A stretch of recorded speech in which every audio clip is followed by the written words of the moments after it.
Las Vegas Alex Pereira said he wasn't himself in March, when he surrendered his UFC light heavyweight title to Magomed Ankalaev in a 5-round decision.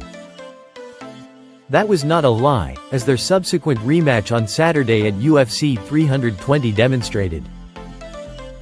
Pereira, 14-3, reclaimed his 205-pound championship in dominant fashion, finishing Ankalaev 2-1-2-1, with strikes on the ground just 80 seconds into the opening round. It was a stunning reversal from what happened 7 months ago, when Pereira appeared hesitant in what was his first loss at light heavyweight. He broke out of his corner at the start of the fight on Saturday and knocked out Ankalaev without taking any blows. It was the quickest finish of Pereira's MMA career and the second quickest title fight in UFC light heavyweight history, behind Vitor Belfort's 49-second win over Randy Couture in 2004. It was the first knockout loss of Ankalaev's career and snapped a 14-fight unbeaten streak. Vengeance is never a good thing. It's kind of a poison sometimes, Pereira said through an interpreter. But, I told everyone I was not in a good condition last time. Everyone saw that tonight. During UFC 320 fight week, Pereira's team told ESPN he fought Ankalaev at UFC 313 in March with a fractured tibia. In addition, he was ill and had been given antibiotics in the weeks before the event. Because of those circumstances, Pereira estimated he was only at 40% of his capacity that night. He looked very much at 100% Saturday. Pereira asserted himself in the center of the octagon and walked Ankalaev down with strikes.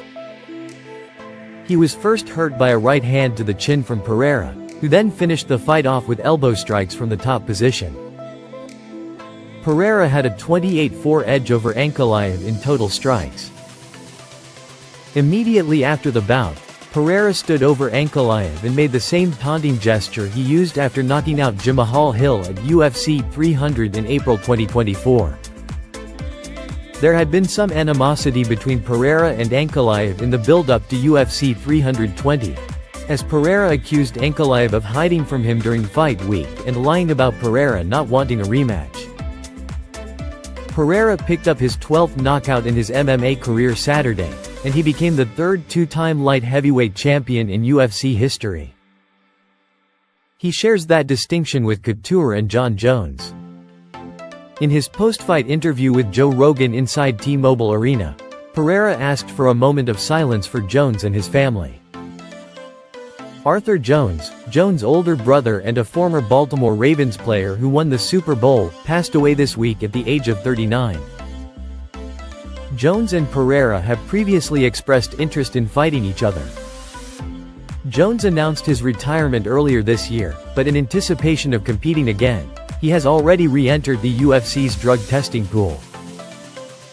After regaining the title, Pereira has many options. He could face former champion Jiří Procházka, who knocked out Khalil Rountree Jr. in a fight of the night performance Saturday.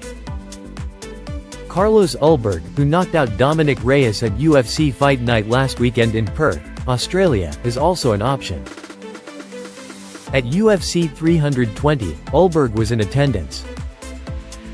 Pereira could also move up to heavyweight, where he could face Jones or the winner of a heavyweight title fight between Tom Aspinall and Cyril Gane at UFC 321 on October 25 in Abu Dhabi. When asked about that possibility at his post-fight news conference on Saturday night, UFC CEO Dana White revealed that Pereira's team had informed him earlier in the day that they were interested in having him fight at heavyweight. White expressed some reluctance, saying the move would be difficult for a fighter who began his UFC career at 185 pounds. In the UFC, Pereira already holds the middleweight and light heavyweight titles. There has never been a three-weight champion in UFC history. He was a middleweight, and he's going to jump up 2 weight classes in the UFC? White said. It's not like jumping up 2 weight classes in boxing. It's a big jump. And it's not that I have any reservations about it. He's in a division that there's still some interesting fights. I don't know, I like the guy so much. Let's see. We'll have to talk about it. ANKALAEV, 33, is probably facing a long road to get another shot at a championship. ANKALAEV went on a 9-fight winning streak before earning his first title opportunity in 2022, when he fought Jan Blachowicz to a split draw in a performance that was later criticized by White. ANKALAEV eventually had to win 2 more fights in 2024 to earn a crack at PEREIRA.